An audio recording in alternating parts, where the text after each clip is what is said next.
How do you make better lesson plans? This was a hot topic in my choral methods class as an undergrad, and here's what I found works for me. It's pretty simple. It's like a 3-step process. Step number 1 is to do what you've always done. Plan your lesson the way you've been taught how, the way that you know how. Just do the lesson plan as normal. Then you go and you teach your lesson. Now, step number 2 is where things start to get interesting. What you're gonna do is take your lesson plan and you're gonna write what's called a lesson done. Essentially, this is retrospectively writing the lesson plan, or in more simple terms, you're just writing down what actually got done. I would encourage you to add timestamps of when things actually happened. You can video record your lesson or voice record, or I got to a point where I would just look at the clock when we were moving on to the next activity and I would write down the time to remind myself. Now, a word to the wise, if you tell me that your lesson plan matches your lesson done exactly the way you planned for it to happen, I'm gonna call that into question. No matter how much experience you have or how many years you've been doing this,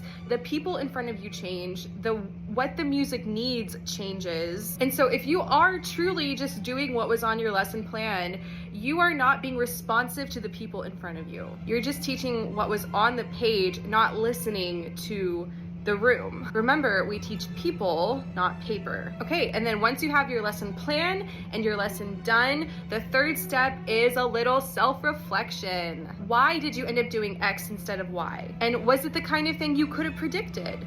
If something took longer than you initially thought it would, why did it take longer? Ask yourself why, with every difference that you see between your lesson plan and your lesson done. This will help you gain remarkable insight, which will in turn help you make better lesson plans in the future. Now, the goal is not perfection in writing a lesson plan because it will never be perfect. Again, we teach real people in a real room, not a plan on a paper. So again, perfection is just not the goal here. You got this. Happy music making.